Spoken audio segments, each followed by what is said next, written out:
8h13 em Campos, de volta com Folha no Ar, primeira edição. Amanhã, dia de Santo Amaro, a mensagem do Sindicato dos Ceramistas, convidando para que você participe também das missas, esse ano só com a festa religiosa. Inclusive não haverá, evidentemente, que a tradicional cavalhada, em virtude da pandemia, mas também a gente vai estar divulgando aqui ao longo do dia os canais digitais aí da paróquia lá de Santo Amaro. 8h13, voltando com Folha no Ar, hoje com o jornalista Luiz Abreu Barbosa, estamos recebendo o Marcão Gomes, que é o primeiro suplente de deputado federal. Luiz, voltamos com você.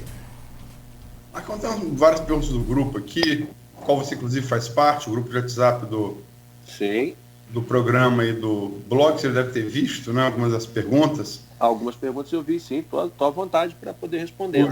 O João José Batista Barreto, odontólogo, pergunta aqui, ele faz uma afirmação para fazer uma pergunta, né? Uhum. Então você se dá vontade para contestar a afirmação, se você acha que deve ser contestado, e responder.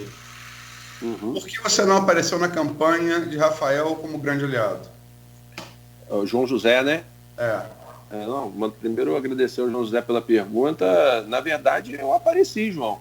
Eu trabalhei na campanha em favor do Rafael, participei ativamente, tive reuniões na residência do prefeito, reuniões políticas com diversos pré-candidatos a vereadores do grupo que estava apoiando o Rafael. Em todas as reuniões me manifestei publicamente destes vereadores, mas não fui candidato, né? Então eu era um agente político que respeitei até certo ponto a decisão da regional do meu partido pela aliança com o Caio, e participei de forma ativa, não de forma muito aberta também, para poder não causar nenhuma ruptura, nenhum estremecimento com a direção regional do partido a qual eu pertenço, mas participei de forma ativa em reuniões, em palestras, em discussões, e falando da importância do prefeito Rafael Diniz para a nossa cidade, todas as dificuldades que ele teve e por que eu votava nele,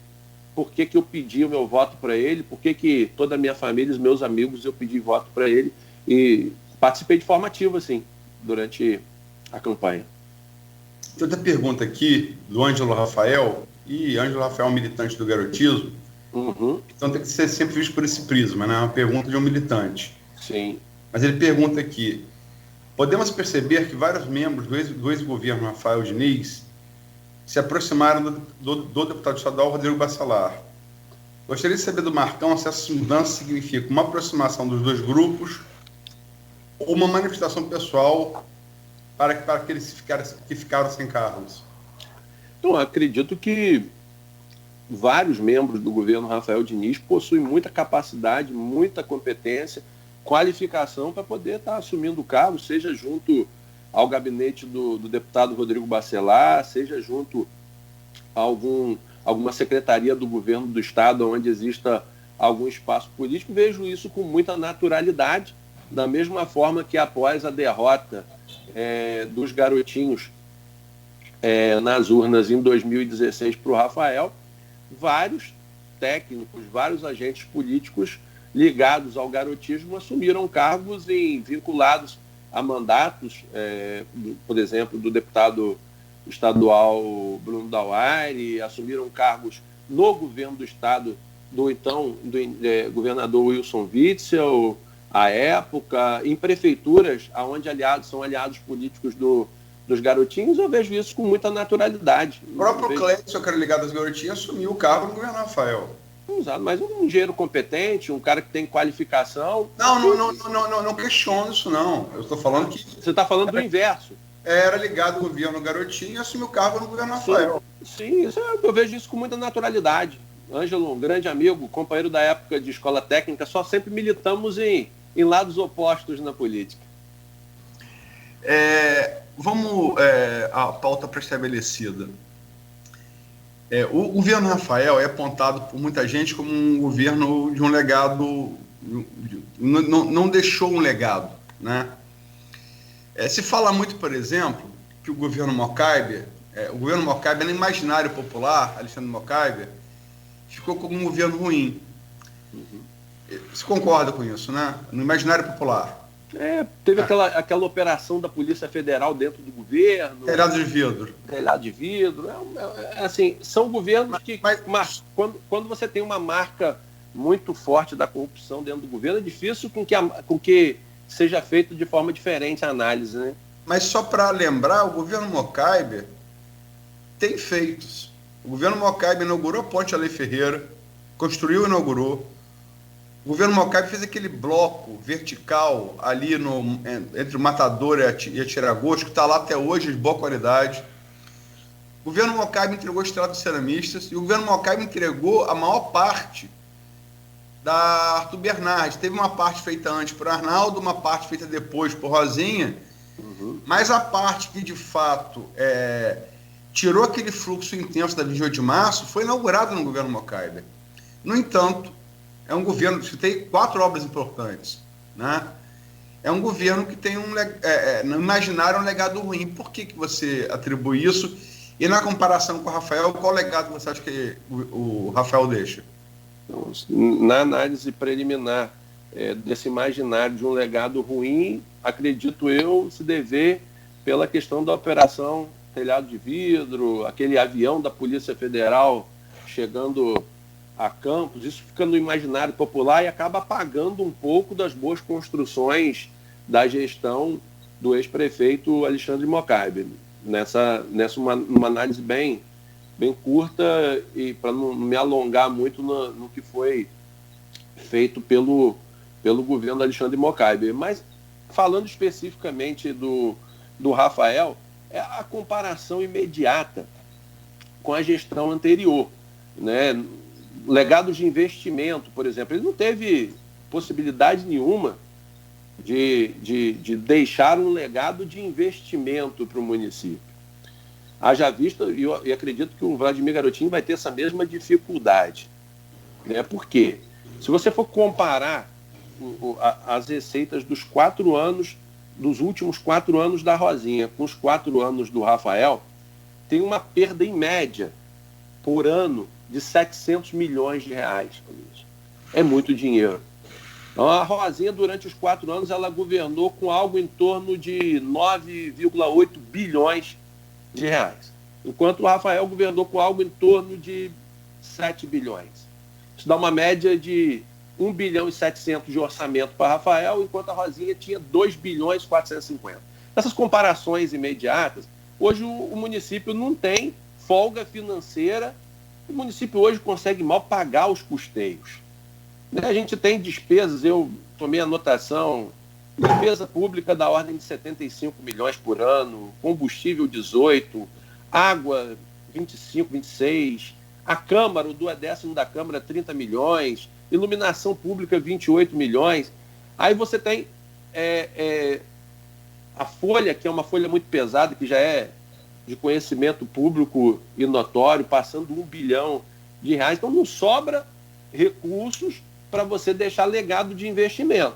O legado do governo do Rafael Diniz é um legado de trabalho, é um legado de gestão, é um governo que foi premiado por transparência, por um controle efetivo das contas públicas, por um equilíbrio das receitas e diminuição das despesas, um governo marcado por diminuir, né, um monte de despesas desnecessárias da nossa cidade, da criação da CISP, né, que é o Centro Integrado de Segurança Pública, da revitalização do Fundecam, né, da questão da criação de um sistema de marcação eletrônica de consultas, tirando o povo da fila, né, da criação da UPH, da entrega da UPH de Travessão e da UPH do Hospital São José, assim, reformas de algumas escolas e creches, mais de 30, SEMEI,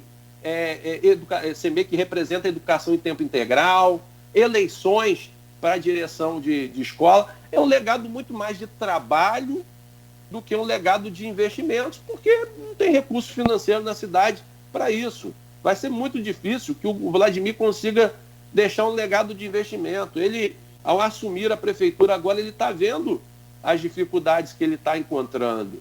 É muito difícil na atual circunstância, porque, como eu disse, ele participou de um governo e ele pode trazer isso na memória dele, que ele não era gestor, mas ele participou do governo da mãe e do pai ativamente, durante o período dos últimos 4 anos da Rosinha, e ele pode trazer na memória dele uma prefeitura com um certo conforto financeiro. Como eu disse, a média de orçamento realizado foi de 2 bilhões 450 milhões, maior em 700 milhões de reais por ano em relação. Então ele vai, olha só, se o grupo político ao qual Vladimir pertence, o grupo político que era capitaneado pelo pai e pela mãe dele, que era governado pelo pai e pela mãe dele, se eles tiveram dificuldade com mais de 700 milhões de reais nos cofres em relação ao governo Rafael, tiveram que recorrer à venda do futuro, tiveram que recorrer a recursos retirados do Fundo de Previdência dos servidores. Se com tudo isso, eles ainda tiveram, com esse orçamento vultuoso, eles ainda tiveram que recorrer a uma série de medidas que, ao meu ver, no aspecto da gestão não deve ser praticada, não deve ser efetuada, imagina agora ele governando com menos esses recursos e com as dificuldades que nós temos. O tal dinheiro novo que o Vladimir está falando que vai trazer para a cidade, eu torço muito, inclusive encontrei com ele no aeroporto Santos Dumont, depois da vitória dele, o parabenizei e torço muito para que ele traga esse dinheiro novo, que eu puder fazer junto à nossa bancada de deputados, que a gente tem muitos deputados aliados do PL em Brasília, para poder ajudar o município, sem dúvida alguma eu farei, mas que esse dinheiro novo seja oriundo de parcerias políticas com o governador, seja oriundo de parceria política com senadores, com deputados federais, mas que esse dinheiro novo, em hipótese nenhuma, Luiz,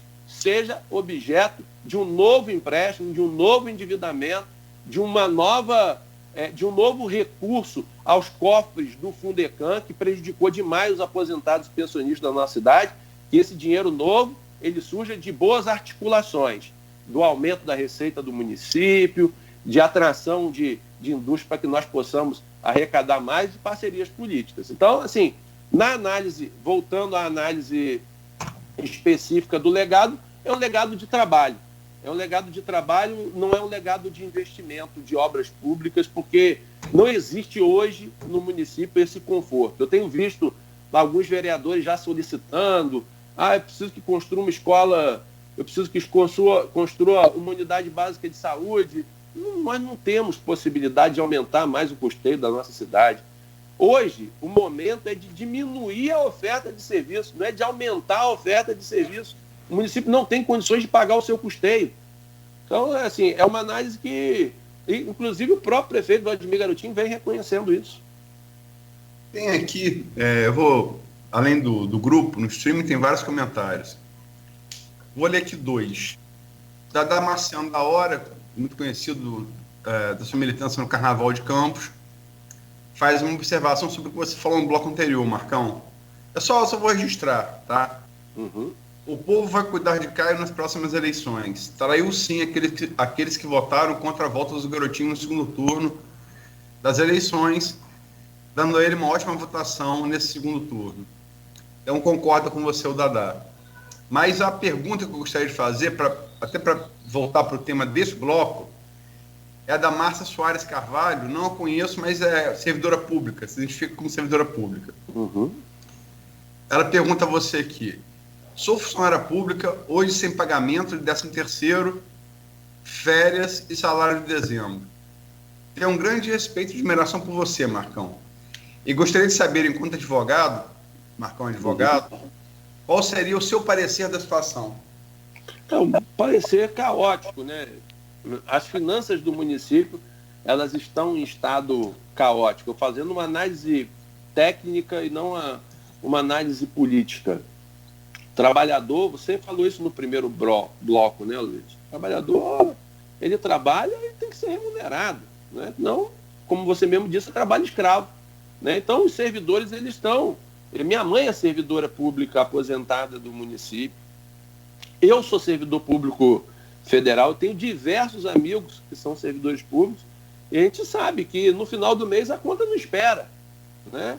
Todo mundo tem sua conta de água, de luz para pagar, tem que manter a manutenção de sua residência, os itens básicos para a manutenção dos seres humanos, e é com muita dificuldade que o município e o prefeito Vladimir Garotinho está encontrando, assim, lembrando, e aí trazendo à memória, respondendo a Márcia, que com toda aquela receita que também existia no governo da prefeita Rosinha Garotinho, mesmo governando com valores acima da média, mesmo tendo acesso à venda do futuro, com tudo isso, o salário de dezembro de 2016 e o 13º de 2016 só foi pago graças a um saque de cerca de 96 milhões no fundo de previdência da Previcampos. Porque também, senão, não seria quitado em 2016, mesmo tendo uma receita absurda e acima da média da que teve o governo Rafael Diniz. Então, não estou querendo falar nem defender a ausência de pagamento, em hipótese nenhuma. A ausência de pagamento ela está se dando, não é por uma vontade do prefeito Vladimir, não, é porque não tem o recurso mesmo. É porque não tem o recurso, ele tem que esperar o recurso entrar, ele tem que esperar as transferências governamentais entrarem, as transferências constitucionais do governo federal, as transferências do governo estadual, a arrecadação do IPTU, do ISS, do ITBI, ele tem que aguardar esse dinheiro entrar nos cofres para que ele tenha receita para poder pagar os servidores, senão não tem. A própria mãe dele recorreu ao fundo de previdência, na época, pegou lá de forma, inclusive, diga-se de passagem, segundo a auditoria, sem autorização de ninguém, né? Sem passar por ninguém. Foi lá, pegou para poder quitar. E isso acabou levando, a posteriori, à reprovação das contas da prefeita, que foi confirmada pela Câmara, e com 8 anos de inegibilidade. Então, tem uma lei, que é a lei de responsabilidade fiscal. Uma coisa é campanha. Campanha já passou, né, Luiz? Antes da campanha, o candidato, não o prefeito, o candidato Vladimir Garotinho, ele dizia que dinheiro tem, falta gestão. Antes da campanha.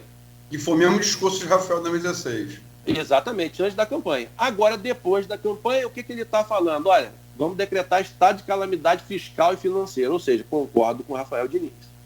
A cidade está num estado de calamidade fiscal e financeira. E é verdade, está no estado de calamidade fiscal e financeira. Então, candidatura é uma coisa, enquanto candidato os discursos são... mas, assim, só fazendo um parênteses em relação a Rafael em 2016. Rafael não tinha, e nós não tínhamos, ele fez as promessas de boa fé. Nós não tínhamos nenhuma informação, haja vista, éramos vereadores, tudo que a gente solicitava era negado. E o governo Rafael foi premiado por transparência. Então é tudo diferente. Todos os candidatos, quando foram solicitar o voto ao eleitor nestas eleições, sabiam, isso foi amplamente divulgado na imprensa, inclusive parabenizando ao grupo ao qual você pertence, o Grupo Folha da Manhã, foi um dos grupos da cidade que mais divulgou o estado de calamidade, que é verdadeiro, fiscal e financeiro do nosso município, e porque levava a tantas decisões que acabam desagradando as pessoas. Então, falar para a Márcia, é difícil, não tem recurso mesmo, é torcer para que as transferências entrem nos cofres o mais rapidamente possível e que aí é torcer para decisão de gestão. E aí é decisão de gestão, é decisão do prefeito Vladimir. Quem que ele vai pagar primeiro? Ele vai pagar primeiro as contas de água, de luz, o fornecedor, o lixo, a insumos, ou ele vai pagar primeiro os servidores, com os primeiros recursos que entrarem nos cofres do município? Aí é decisão de gestão. O Rafael vem esses anos todos tomando decisões difíceis o tempo inteiro, a quem se paga e a quem se deve. Manteve o pagamento dos servidores depositados em suas contas até a competência de novembro, mas na competência de dezembro do 13º, parte dos servidores receberam com recursos transferidos de fundos, então tem a competência de dezembro e parte do 13º a pagar acho que algo em torno de 106 milhões de reais, que o prefeito Vladimir, de fato, não tem na conta. Não tem na conta e ele precisa arrecadar para pagar. E aí o servidor público ele pode o quê? Pressionar, desculpa, no sentido de que primeiros recursos que entrem sejam para pagar os trabalhadores. Em relação às decisões do governo Rafael, o Vladimir teve aqui na terça, não sei se você viu o programa, mas acabou até gerando a manchete do da manhã, do jornal impresso, ontem, né? Um resumo do que foi falado. E ele fez acusações, assim como tem acusações dessas movimentações, sobretudo em relação ao Prev Campos, que de fato o Rosinha fez depois de ter perdido a eleição, Sim. em dezembro. Há acusações também, e Vladimir as fez, nas opções que você falou que a Rafael teve que fazer, as opções de apagar das luzes. Segundo Vladimir, foi privilegiar pagamento de rescisão de DAS, algumas em 30, 40 mil reais, segundo ele, e como não houve contestação das pessoas, inclusive que ele citou, parece ser verdade, né? Em detrimento dos servidores concursados que ganhariam aí 1.000, 1.500, 2.000 reais. Como é que você vê essa acusação de Vladimir? Ela procede ou não? E se procede, por que ela foi feita, essa escolha? Primeiro assim, não considero uma acusação, e sim uma constatação, e fico muito satisfeito que o Vladimir esteja trazendo isso a público, informações financeiras, né, do governo Rafael Diniz. Espero que também ele permaneça durante os 4 anos praticando a abertura do portal da transparência, informando quais são as empresas que estão sendo pagas dentro do seu governo, as pessoas físicas e também todos os prestadores de serviço. Eu acho que isso é uma obrigação na verdade, do gestor público, né, do prefeito da cidade. E quanto a essa constatação de pagamentos, eu não tenho conhecimento. Eu tive conhecimento da mesma forma que você teve, que todas as demais pessoas tiveram, né, através da informação do prefeito Vladimir Garotinho. Então, assim, eu não tinha, estava lá como terminando meu mandato de vereador, não tive acesso às escolhas feitas pelo gestor, à época, o então prefeito Rafael Diniz, para pagamento de quem quer que seja. Mas, mesmo não tendo conhecimento, eu tenho certeza que, como foi uma tônica do seu mandato, ele só não pagou porque, de fato, ele deve ter chegado à conclusão assim, olha, eu não tenho 106 milhões para pagar os servidores públicos. Eu tenho aqui 1 milhão, não sei quanto que ele tinha na conta, estou chutando, viu, Luiz? Aí ele deu, segundo o Vladimir, ele deixou em caixa 2,9 milhões. Então, mas eu tô falando, ele deixou 2,9, mas o que ele pagou, eu não sei. É isso que eu estou te falando. Então, assim, eu não sei, eu não posso fazer juízo de valor em cima da tomada de decisão de gestão sem saber o que existia nos cofres públicos para poder pagar todas as despesas. Eu sei que isso é uma tônica a ser praticada todos os meses pela gestão. Escolher a quem se paga e a quem se deve. Isso é uma tônica. Eu sei, Marcão, mas assim, você me conhece, sabe o meu modus operandi como jornalista. Lógico. Então, logo, acabou o programa com o Vladimir, ele citou, inclusive, o Rafael Petersen entre esse DAS. Eu falei, está franqueado, espaço para Rafael Petersen. E acabou o programa, antes de fazer a matéria, eu gerei demanda para Rafael, sabendo se ele queria se posicionar. Uhum. E gerei no dia, na terça-feira, voltei a gerar ontem. E, logicamente, que ninguém é obrigado a falar com a imprensa, mas não houve retorno. Se não houve retorno, é porque o que o Vladimir falou parece não ser mentira, né? Não tô, em hipótese nenhuma eu estou dizendo que é mentira. Inclusive... Não estou dizendo isso não, estou dizendo assim... Não, sim, inclusive é salutar. Não, inclusive é salutar. E que seja uma tônica, seja um hábito, inclusive, do governo dele na divulgação e na abertura do portal da transparência em cima dos dados financeiros, para quem se paga a cada centavo que entra nos cofres do município. Espero que ele possa ser também premiado como o governo Rafael foi por gestão de transparência e controle. Né? A gente torce por isso, que isso é muito importante. Era uma das principais queixas minhas durante o primeiro mandato, a falta de acesso às informações.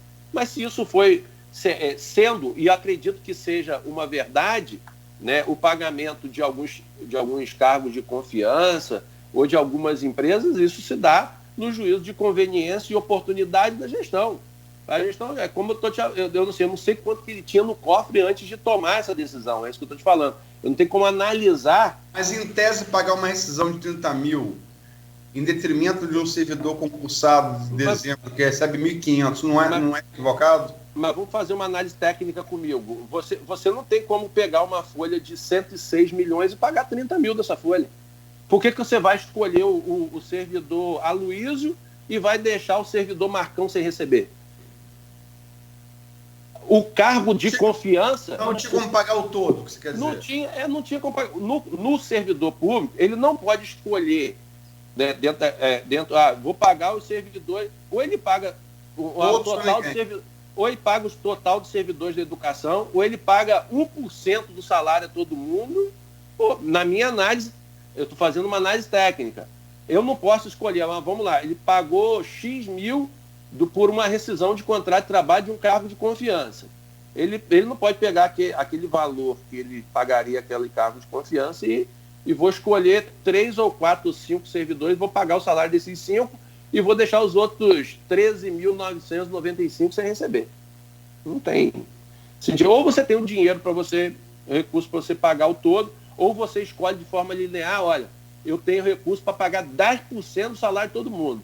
Eu pagar 10% do salário. Isso é decisão de gestão. Eu não posso opinar porque eu não estava dentro da gestão, eu não sei quais os valores que tinham em caixa, mas estou fazendo uma análise aqui hipotética. Tá, vamos terminar esse bloco. Você não estava dentro da gestão. Você esteve dentro da gestão como secretário de Desenvolvimento Humano e Social. Sim.